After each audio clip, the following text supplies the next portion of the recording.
Hola, ¿cómo les va? Bienvenidos. Aquí estamos en un nuevo debate de Así son las cosas por la pantalla de la televisión abierta y también a través de la televisión digital abierta, el canal 29.1. Gracias por acompañarnos en esta semana que nos depositan las primarias abiertas, simultáneas y obligatorias y que hemos, con la lógica de interpretar un poco el escenario, ojalá que ese poco lo podamos haber agrandado en estos días, en respecto de qué lógicas hacen que entusiasmen o desalienten la participación de las diferentes referencias sociales que tiene una sociedad. El lunes hablábamos del escenario electoral que pueden tener los trabajadores, los empleados en relación de dependencia, los registrados, los informales, qué opciones se les presenta. El martes lo hicimos con los jóvenes.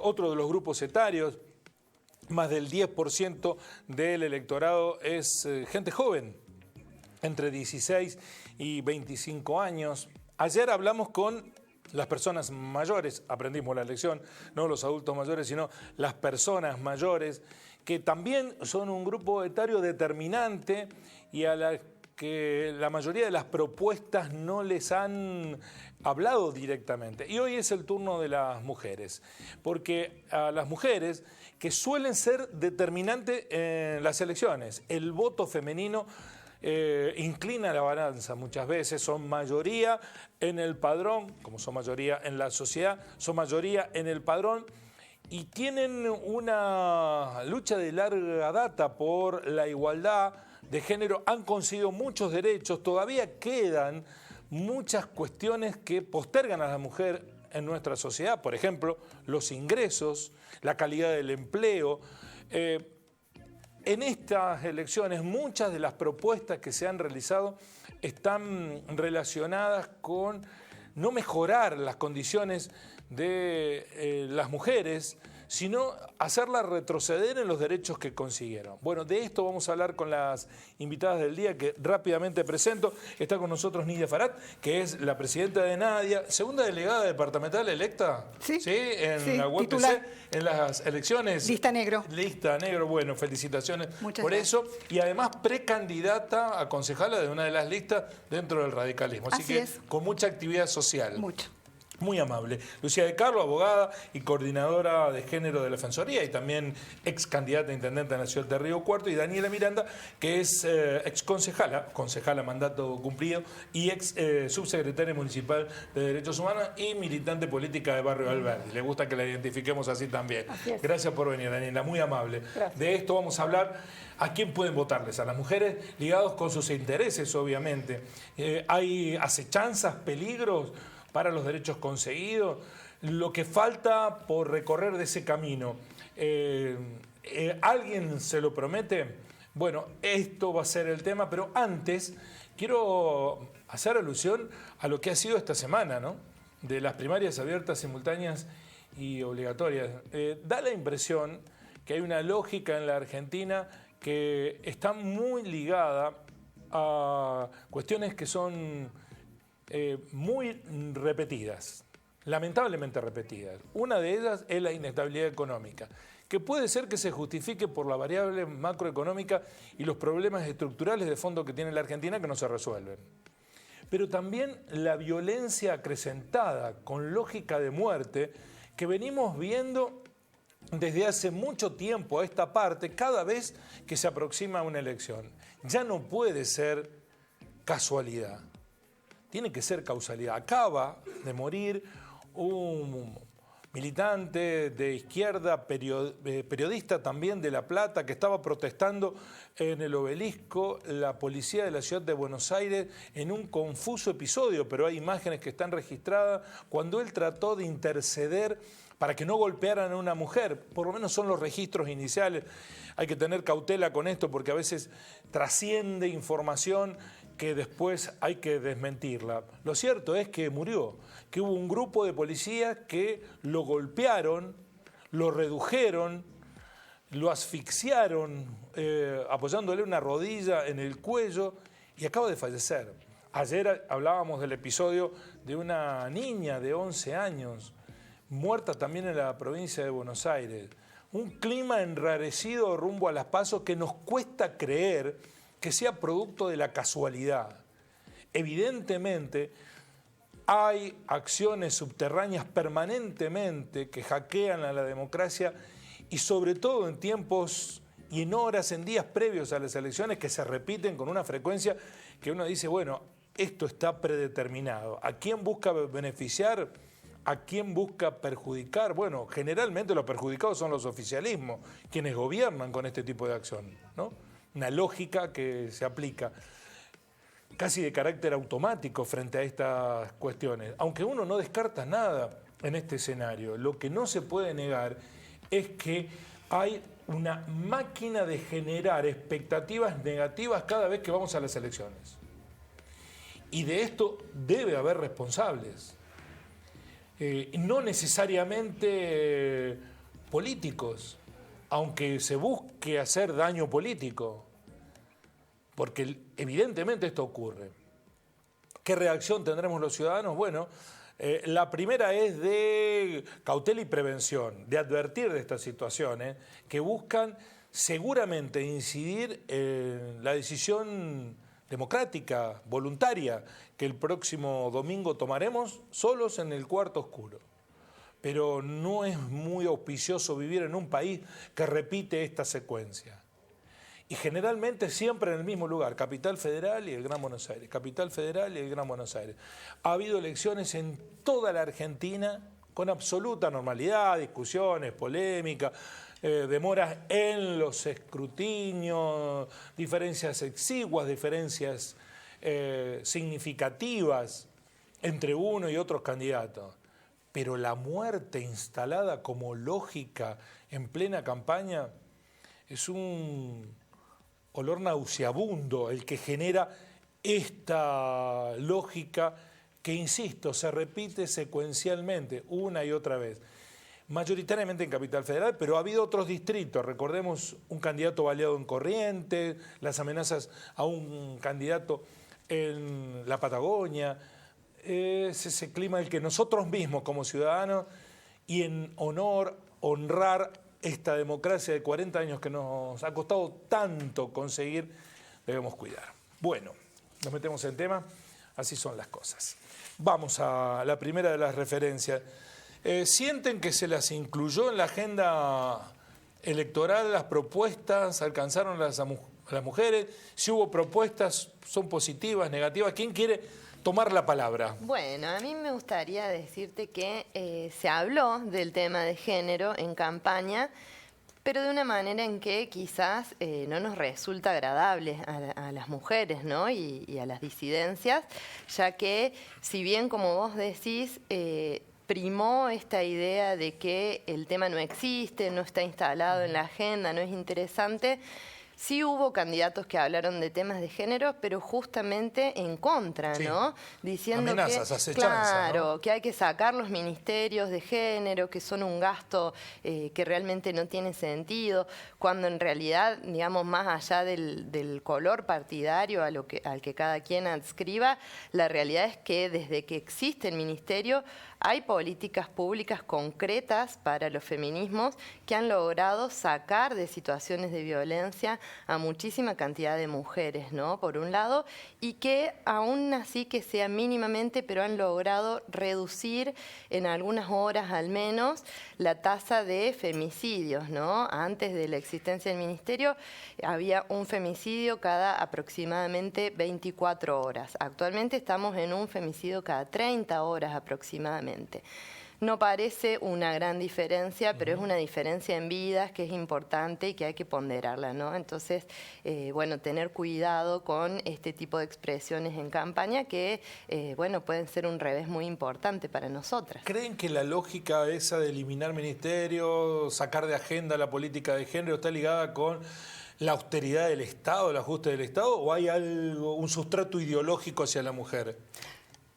Creo que tiene que ver más con la concepción que tienen los candidatos y candidatas que pueden proponer o llevar a la propuesta. Creo que, como pasó, en el 2015 y también un poquito después, se usa la agenda de los feminismos, de las disidencias, como para restar, como para querer decir que no suma en los votos, en lo popular, sobre todo en una provincia como la nuestra también, que no está impregnado en las políticas públicas provinciales y municipales, en la lucha del feminismo.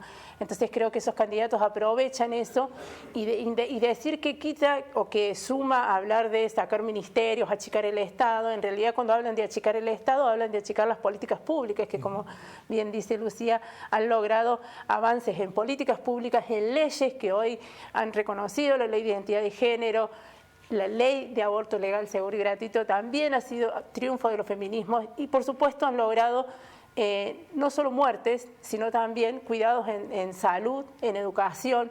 Todo eso implica, la ESI implica todo eso. Entonces, quienes no quieren poner eso en agenda, quienes no quieren debatir esos temas cuando tenemos, por ejemplo, muertes de niñas y jóvenes y pibes, incluso en nuestra ciudad, quieren restar con ese discurso de que achicar el Estado sirve. Empezamos por las mujeres, cuando en realidad sabemos que el colectivo de la sociedad lo movilizamos las mujeres y disidencias desde hace un tiempo a esta parte también, porque se suman a la lucha colectiva de las mujeres. Entonces creo que el convencer a esa sociedad que está cómoda en su casa y que critica a la política o a las personas que hacemos y hacen política, les resulta más fácil esa agenda de llevar para el lado donde más cómodo esté, siempre desde su casa, nunca desde un lugar social comprometido, un comedor, la escuela, una biblioteca, un club de fútbol. Desde ahí no se puede criticar estas políticas porque no van a restar, al contrario, no van a sumar, van a restar. Entonces me parece que esos candidatos quieren convencer a esta población de que se queja de todo, pero en un sector, en un lugar muy cómodo. Nidia, ¿qué visión tiene respecto a esta cuestión? Porque para muchos está ideologizado, ¿no? Se identifica los derechos con alguna expresión, la conquista de los derechos o la igualdad de género, con algún pensamiento ideológicamente ligado a lo progresista.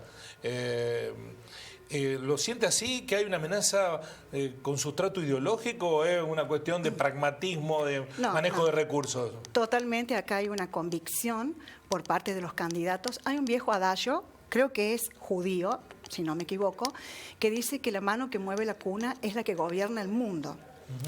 Esa mano que mueve la cuna generalmente es la mano de las mujeres. Mujeres que hemos estado totalmente ocultas, calladas, silenciadas por siglos.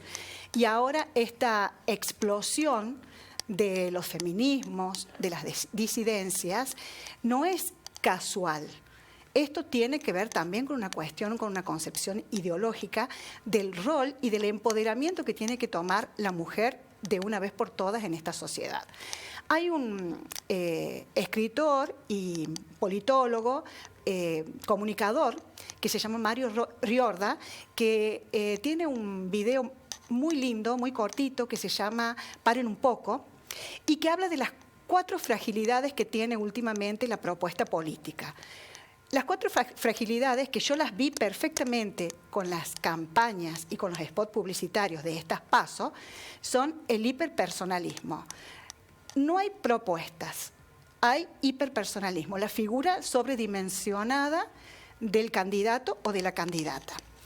Hay también una cuestión de tribalidad, lo que llamamos la grieta, de un lado y del otro. O sos esto, o sos aquello, y ya que estamos, saquemos lo débil para esa mirada ideologizada que podría ser la mujer. Y también hay cuestiones que tienen que ver con el vértigo y con la incertidumbre, ¿no? Todas estas cuestiones forman un combo que han llevado a que las campañas sean realmente desalentadoras. Sí, sí. Lo poco que se habla... Pobre de idea, pobrísima de totalmente, y de propuestas, porque lo que nos plantean son problemáticas que todos las vivimos, las padecemos, las sufrimos como ciudadanos, pero no hacen foco en nada en especial. Las propuestas en general son: vamos a solucionar, pero nadie dice cómo. Nadie expresa posibilidades para darnos un horizonte mejor. Ahora, ¿siente que eso es para todos por igual? ¿O en el caso de las mujeres hay amenazas de retroceder con derechos que se consiguieron en busca de la igualdad? Eso, igualdad que todavía no es plena, por otra parte. No, totalmente. Igualdad de oportunidades. Hablemos de uno de los candidatos que puntualmente pareciera como un acto de misoginia que tiene, de pronto quiere hacer desaparecer el Ministerio de la Mujer porque no funcione. Es el caso de Milei. Pero ahí tiene una compañera de fórmula que es Villarroel, que lo había pedido, que es mujer y que piensa exactamente lo mismo. Sí, y aparte pensemos que Villarroel es abogada de los militares. Abogada defensora de los militares que todavía están en procesos judiciales. Pero en su propia expresión política está José Luis Esper, que lo sumaron en el último tiempo, que tiene la misma lógica. Sí. Quiere eliminar cualquier derecho de las mujeres. Sí, por eso es muy importante que podamos ver qué es lo que se nos ofrece, pero ver con un sentido crítico, con un sentido amplio. ¿Qué me está pasando con este candidato o con esta candidata? ¿Qué me ofrece? Y la gente por ahí, y con cierta razón por el hartazgo que produce toda la situación en la que estamos, no voy a ir a votar, si es todo más de lo mismo. Todos dicen lo mismo. Bueno, ahí está. Eso consolida lo que está, Exactamente. ¿No? Tenemos que generar ese cambio y más las mujeres, habilitar este poder que tenemos e ir a las elecciones con decisión, con firmeza y elegir con criterio, que es lo más importante. ¿Por qué creen, Lucía, que frente a esta amenaza no se ha escuchado el colectivo salir a defender las conquistas que habían obtenido? Por lo menos de manera... Ha escuchado voces individuales, separadas, pero no como colectivo. Aquello que las movilizó para los logros que obtuvieron. Esta vez hay como, desde mi perspectiva, a lo mejor me equivoco, cierta pasividad ante esas amenazas. Bueno, creo que los feminismos a duras penas estamos todavía tratando de consolidar lo que hemos logrado, que no es mucho, pero tampoco es poco, ¿no? Y que hay que pensarlo en términos históricos, de alguna manera ponerlo en perspectiva. Más allá de eso, creo que las mujeres hemos llenado todos los espacios de todo el amplio espectro político. Estamos ahí presentes, lo que no logramos es terminar de visibilizarnos, ¿no? Y también entender que no por el hecho de ser simplemente mujeres vamos a tener una perspectiva de género. Esto puede ser así y hay muchísimos casos muy loables de mujeres que trabajan transversalmente en sede del Congreso, en diputados y en senadores, con proyectos que nos sirven a todas y que a la hora de trabajarlos dejan de lado el color político para poder incidir realmente en mejorar nuestra calidad de vida, pero la realidad es que no siempre y no necesariamente tiene que ser así, por eso encontramos fórmulas en las que por el hecho de que haya una mujer no va a estar reivindicando nuestros derechos, ¿no? Y creo que se nota mucho que más allá de algunos casos aislados y que, digamos, se da un poco más en la izquierda, pero en términos generales no hemos logrado posicionar nuestras figuras, ¿no?, en fórmulas que sean de alguna manera competitivas. Me parece que ahí hemos quedado a mitad de camino y no hemos logrado terminar de consolidar eso tampoco, ¿no? Daniela, ¿coincide con ese análisis? ¿Puede ser que las estructuras partidarias no estén funcionando adecuadamente? Pienso, ¿se las convocó a las mujeres a algún debate antes de establecer las plataformas de propuesta para decir, bueno, qué necesitan o qué está faltando, qué podemos hacer de las estructuras políticas, por lo menos la que vos participás? Bueno, sí, la verdad que siendo muy crítica y como siempre he querido dar el debate dentro del Partido Justicialista, las mujeres tenemos lugares si lo vamos haciendo al camino, sobre todo las militantes y las que nos paramos enfrente a algunas decisiones que toman algunos candidatos o algunos electos ya, funcionarios y funcionarias que no nos gustan. Por supuesto que le sumo a Lucía, coincido totalmente, hemos logrado avanzar en pasos importantes, pero sucede que a veces cuando llegamos a ciertos lugares donde tomamos o debemos tomar decisiones, ahí nos gana esto de acomodarnos a la lógica que vienen ya de varones, de las decisiones que las toman los varones, y si no te acomodas y te rebelás o intentás hacer un acto de rebeldía, de propuestas diferentes, bueno, te sacan de ese lugar y te ponen en otro un poquito más abajo, que ya no tomas las decisiones. Me parece que las estructuras sigue habiendo partidarias... una estructura machirula en los partidos políticos. Por supuesto. Para que nos entiendan todo. Por lo menos, y por supuesto me hago cargo de lo que digo. Soy militante del Partido Justicialista desde hace muchísimos años y las decisiones y las estructuras siempre han sido machirulas y lo he dicho dentro de mi propio espacio también. No así siempre en los territorios. Yo vengo de una militancia de barrio donde por supuesto la mayoría somos mujeres, entonces sí, es rara esa lógica inversa, ¿no? Inversamente proporcional, porque en los momentos difíciles, en las luchas de largo aliento, las que siempre están en primera fila son las mujeres, ¿no? Siempre, son las mujeres. Una clara cuando tienen que de ser reconocidas como factor de decisión, se las posterga. Ahí hay algo que no está funcionando en la sociedad. Pensemos en términos de la historia, y para la historia misma, el voto femenino, que tiene unos cuantos años en nuestro país, es reciente. Y en la ley de cupo también es reciente, a nivel histórico, ¿no? O sea, todas esas conquistas, siempre me molestó tener que hablar de un cupo. O sea que un tanto por ciento tienen que ser mujeres como una dádiva y no como un derecho. Y a partir de ahí, todo lo que viene es atracción a sangre, gracias a estos grupos o estos movimientos femeninos, feministas, de la diversidad también, que hemos ido buscando o empujando derechos en los espacios. Sí. Y además aparecen mujeres en lugares encumbrados de poder, pero siempre llevadas de la mano de la relación que le garantiza el lugar, ¿no? Paternalista. La esposa de, la hermana de, la amiga de... eso parece ser una lógica. Ocupan los lugares, pero lo ocupan porque yo quiero, no porque vos te lo ganaste. Sí, algunas mujeres han logrado avanzar un poquito más, por supuesto, siempre, y debemos reconocer, la izquierda siempre ha sido el movimiento que ha movilizado siempre a las mujeres y ha dado lugar para tomar decisiones, y han tomado decisiones y han movilizado a gran cantidad de los colectivos que hoy forman el colectivo del feminismo. En las estructuras clásicas, si se quiere decir, los partidos políticos no hemos podido lograr en eso. Llegando de la mano de alguien, siendo la hija de o la esposa de, también podría ser una oportunidad. Una vez que llegaste, yo siempre pensaba, una vez que llegaste ya está, ahí no te pueden sacar, entonces empezás como a acomodarte, a sacarte algunas cosas de encima, pero parece que todavía no hemos logrado dar ese paso. Me parece que, y tampoco es una responsabilidad que tengamos solo las mujeres, digo, en esto de hablar de varones deconstruidos y de estos candidatos que quieren vendernos, que apoyan el colectivo, que son feministas, que quieren igualdad, que quieren ley de cupo, o que quieren políticas, no achicar el Estado desde el feminismo.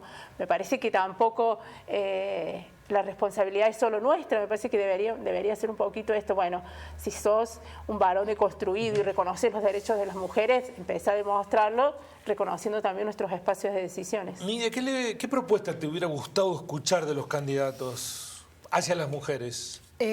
Bueno, lo que nunca me gustó escuchar fue esto del tema de quitar derechos, como por ejemplo quitar un ministerio. Sí me hubiese gustado escuchar propuestas que vayan, por ejemplo, con políticas de prevención.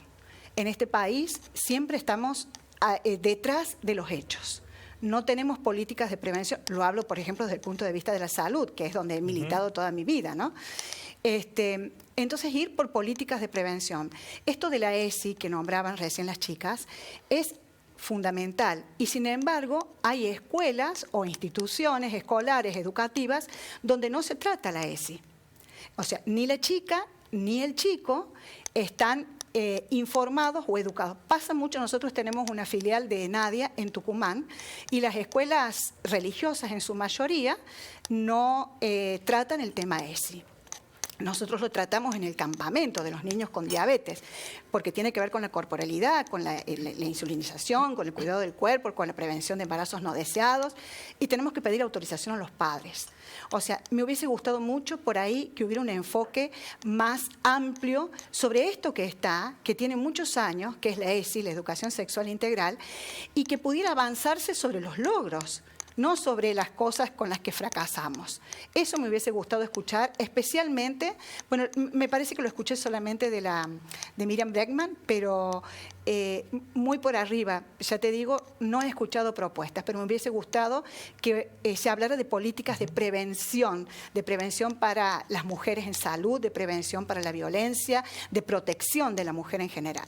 Lucía, la propuesta que te hubiera gustado escuchar y que no has visto mayoritariamente en la agenda ligada con la política de género.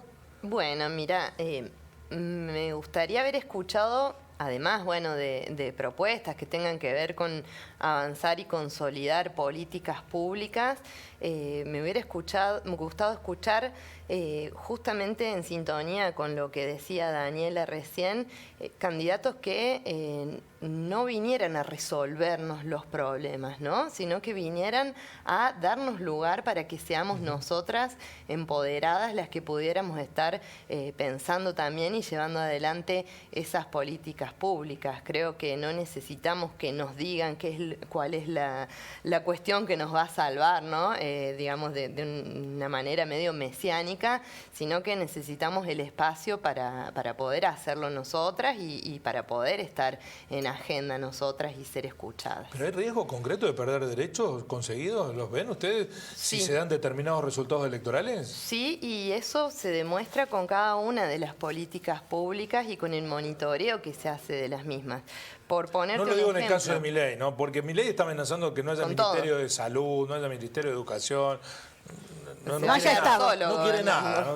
Que no haya Estado. Efectivamente, pero digo, bueno, aquí hay una cuestión que pareciera ser que está extremizada desde la lógica de captar el interés o el descontento, porque después es como el teorema de Baglini, a medida que te acercás realmente al poder, la posibilidad de margen de cambiar estructura que ya están garantizadas como derecho se reduce significativamente sin que genere el descontento, la bronca y la protesta, como ha quedado demostrado, ¿no? Bueno, pero hay monitoreos muy concretos que nos muestran esta necesidad de seguir consolidando.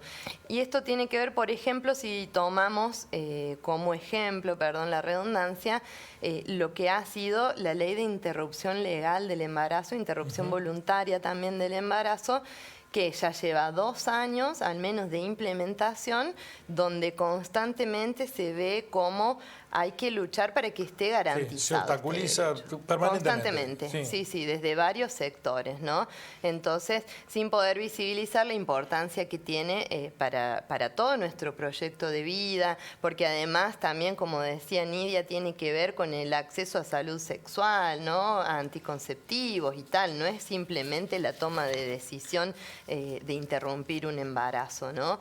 Entonces, bueno, mientras que no podamos decidir plenamente sobre nuestros cuerpos, sobre nuestro proyecto de vida y tal, va a haber ahí una amenaza de seguir retrocediendo. Me resultó muy interesante, entrevisté en la radio ayer a una economista socióloga que trabaja una investigación que debe estar por estas horas, iba a llegar a la ciudad de Río Cuarto. Mañana va a dar una charla a las 17 en la sede de la Asociación Gremial de los Docentes Universitarios, ligada con el impacto del endeudamiento en el mundo femenino. Sí. Las mujeres sufren, el endeudamiento provocó mayor desigualdad, más pobreza, y el impacto es mayor en las mujeres. Eso no parece percibirse. Sí, y contrariamente a lo que esta escritora o la mayoría de las mujeres que lo ven al endeudamiento como el FMI y todo, los varones proponen desendeudamiento o seguir endeudándonos. El FMI ha sido eje de campaña,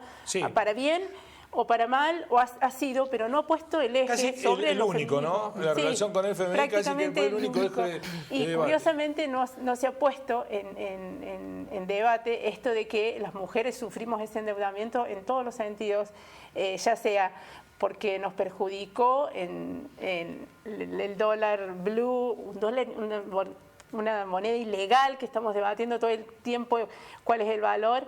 Y también en el simple comedor comunitario que tienen las mujeres en los barrios, y el endeudamiento ha influido en sus provisiones, en la misma comunidad con la que ellas tratan, las familias que van a buscar su comida. Contrariamente los varones, si se quiere, que han puesto el eje, o también mujeres candidatas y también que acompañan en las listas, no han visibilizado el endeudamiento que sufrimos los feminismos y que sufren las mujeres al diario, digamos. No, lo toman como un extremo, el FMI allá lejos, la deuda sí, deuda no, y nunca la traemos a la realidad, que es parte de nosotras y que hoy influye.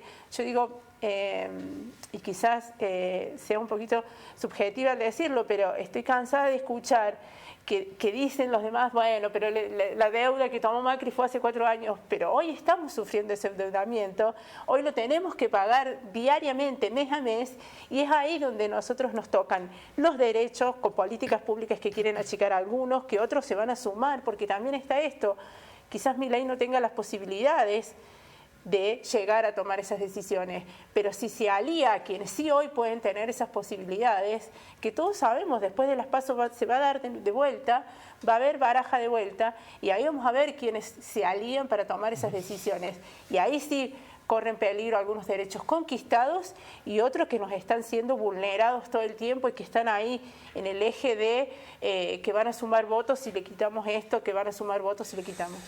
Les pregunto a las tres, ¿las mujeres tienen la ductilidad de actuar de manera simultánea en varios frentes a la misma vez? Son madres, responsables de sus hogares, crían a sus hijos. Los hombres somos más esquemáticos, ¿no? Podemos hacer una cosa y no 2 o 3 a la vez. En la construcción de la decisión electoral, ¿qué priman las mujeres? ¿La heladera? ¿Ven qué tienen o qué no tienen? ¿Priman otras lógicas? ¿Cómo lo ven?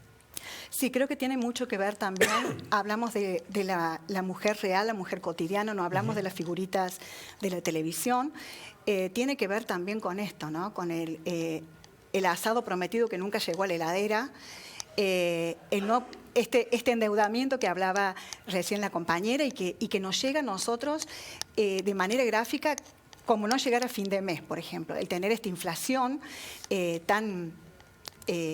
no sé, desbocada, por decirlo de alguna manera, creo que prima muchas veces eso. Pero en otros casos también prima lo que la promesa, ¿no? Todavía tenemos ese clientelismo y bueno, por el colchón, por la garrafa, que son otras maneras de suplir las necesidades que no llegan con el trabajo o con los subsidios o con el trabajo más los subsidios. Sí. No lo hemos visto mucho esto en las PASO. En las generales puede ocurrir, ¿no? Sí, va a suceder. Va a suceder, ¿no? Salvo que ustedes lo hayan visto en los barrios, no sé, ha habido acción de ayuda excepcional ante la promesa de voto, ¿la han percibido?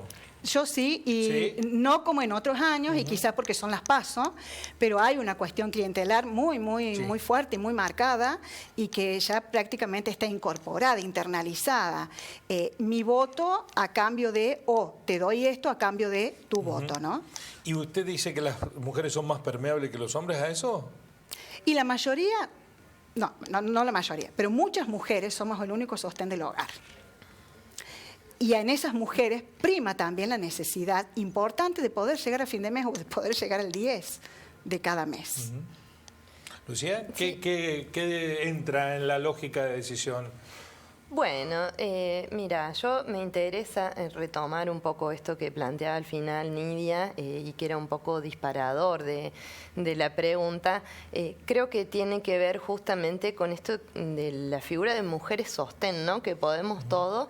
La realidad es que no es que nosotras podemos porque naturalmente nos surge, sino que tenemos que hacerlo porque no nos queda otro. Pero eso se llama sobrecarga, ¿no? Cuando no es equitativo y nos va generando, ¿no? Todo un peso para atrás que cargamos y que también, de alguna manera, es un peso que hay que ponderar a la hora de querer ser una mujer en política, ¿no? Porque además de el trabajo que llevamos adelante, el trabajo gratuito que hacemos en la organización social o en política y el trabajo de la casa, ¿no? Es doble y triple jornada jornada laboral que tenemos las mujeres y que realmente muchas veces es muy difícil de llevar adelante. A eso se suma lo que vos bien planteabas recién, que se va a estar conversando mañana acerca del endeudamiento y que acá las mujeres que nos honran en esta mesa ya estuvieron de alguna manera desandando, pero tiene que ver también con que muchas mujeres crían en soledad, ¿no? Las familias monomarentales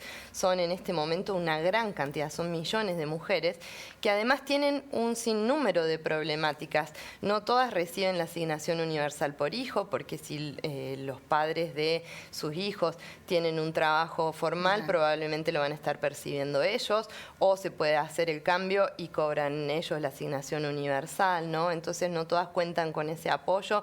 Casi muy poquitas tienen cuotas alimentarias que sean acordes a las necesidades de sus hijos y a la realidad de sus padres. Las que tienen muy por debajo de lo que debería ser, ¿no? Entonces eso es lo que hace que en términos privados la mujer tenga que salir a endeudarse para sostener la economía familiar y es un drama muy grande. Realmente creo que esa sí sería una buena propuesta de campaña, la regulación de las cuotas alimentarias que está trayendo muchos problemas a nivel judicial. Políticamente la mujer se siente reconocida en su rol. Lo digo desde este lugar, Daniela, su propio partido lo ha hecho, lo hacen la mayoría de los partidos. Cuando hacen acciones especiales para las mujeres las invitan a tomar un té. Una cosa rarísima. No un acto de explicarle un proyecto. Las invitan a tomar un té. Sí, o para el Día de la Mujer nos dicen feliz día. Claro, no, pero parece que no conozco, hace más de 30 años que hago periodismo, no conozco una sola vez que se hayan elegido una mujer como jefa de campaña. Que decía, bueno, vamos a estructurar la campaña de esta manera. Siempre son hombres los jefes de campaña. Pareciera que no, puede haber una excepción, me van a decir, no, porque en esta oportunidad hubo una. Bueno, pero en líneas generales los jefes de campaña, lo que deciden cómo se estructura una campaña electoral, hacia dónde van, son hombres. Y hacen muchas cosas y un té para las mujeres o una reunión acotada para las mujeres. ¿Eso es porque todavía políticamente no se las reconoce en la sociedad? Sí, por supuesto. No solo la sociedad, quizá la sociedad sí nos reconozca y nos reconozca la labor y todo, y coincido totalmente con lo que decía Lucía, nos reconoce todo eso y quiere que la política o las leyes nos reconozcan todos estos trabajos, porque la mayoría de las sociedades está compuesta por mujeres y disidencias que no solo nos reconocen eso, sino que comparten esa triple jornada, ese derecho no reconocido, esa responsabilidad de la madre, de la tutora, de todo para hacer la tarea de la escuela, la tarea del hogar. Si una niña se pierde o si matan a una niña, ¿dónde estaba la mamá? ¿Dónde estaba la mamá? ¿Dónde estaba la mamá? Creo que la sociedad sí nos reconoce, creo que las personas que hacen la política hoy, porque cuando hablamos de política, y esto un poquito vinculando a las propuestas que me hubiese gustado escuchar y a la política que hoy no desarrolla las grandes estructuras partidarias, creo que tiene que ver con eso, con que empecemos a desarrollar un poquito más las agendas de las minorías, como nos quieren llamar, y las hagamos mayorías, pero volviendo a una parte de las charlas, creo que tiene que ver también con las decisiones y con la firmeza que nosotros nos planteemos a la hora de que nos quieran imponer esto que decías vos. Bueno, vos vas a tener este té y el Día de la Mujer, el 8 de marzo, te vamos a regalar flores y vos tenés que decir gracias. Bueno, tiene que ver un poquito con esto, ¿no? Creo que hay pasos importantes que hemos dado. Yo he vivido personalmente uno importante donde a pasos de primer año, quizás del 8 de marzo, por supuesto que le planteé al intendente, al actual intendente, en su primera gestión, que no se podía festejar de ninguna manera el Día de la Mujer y que por supuesto yo no iba a recibir una flor con una tarjeta que diga feliz día. Entonces creo que hemos avanzado con tomar decisiones, pero insisto, cuando vos las vas tomando necesitas, sí o sí, que el resto de las mujeres que está y que son parte te acompañen en esta plantada. Bueno, en el final me queda un minutito. Les quiero pedir una frase a cada una, sobre todo de apelación a las mujeres que en este momento están pensando en no ir a votar, porque entienden que el para qué se ha impuesto como consigna. ¿Cuál es el mensaje? justamente es a la inversa. Hay que ir a votar, hay que participar, tenemos que ampliar derechos y no permitir que de ninguna manera se nos desconozca o marchemos hacia atrás, retrocedamos en las conquistas que han costado muchísimos años, siglos, y en el último tiempo muchísimas movilizaciones, mucha entrega por parte de las mujeres. Entonces hay que ir a votar porque ese voto, eso que yo elijo, me permite a mí elegir y no que otro u otra elija por mí. Lucía.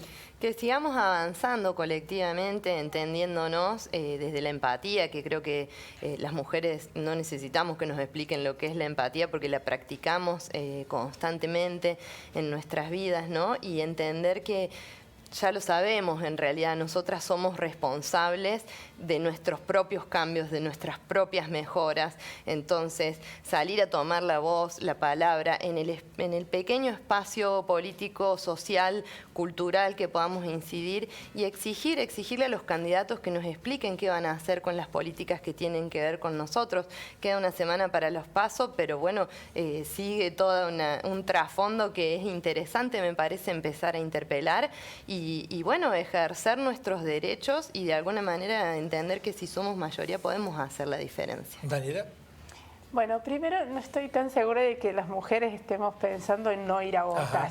Puedo decir que la mayoría va a ir. Creo que la mayoría, porque nos preguntamos diariamente esto de, no sé si nos preguntamos quién va a ganar y qué propuestas tiene y todo lo demás, pero sí nos preguntamos y que tenemos que ser parte de eso, entonces el ir a votar significa eso. Creo que colectivamente, como decía Lucía, y por supuesto voy a coincidir siempre con una militante como ella, creo que colectivamente sabemos las mujeres de lo que somos capaces y el voto, y para quien tome las decisiones, esto es con convicción ideológica, porque tengo que ir a votar, porque me obliga, no la ley, sino la moral.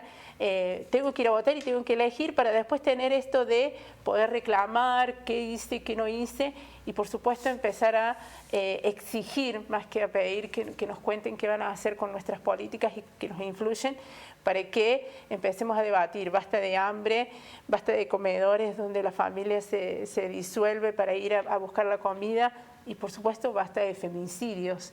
Entonces me parece que las mujeres vamos a ir a votar como desde que tenemos la oportunidad, mayoritariamente desde el 51, pero desde antes también, pero desde que tenemos la oportunidad masivamente nos hemos reflejado en las urnas con las decisiones. Gracias. Ha sido muy interesante escucharlas a las tres. Muy amables por venir. Gracias a ustedes. A ustedes por compartir esta serie de programas que hicimos de lunes a jueves. Mañana ya entraremos en veda, ligados con la demanda insatisfecha que hay en buena parte de los ciudadanos argentinos porque la campaña estuvo muy por debajo de las expectativas que la hora impone. Veremos si eso se traduce en dos aspectos fundamentales: la participación y el resultado en el acto eleccionario del día domingo. Gracias por estar ahí. Hasta mañana, así son las cosas.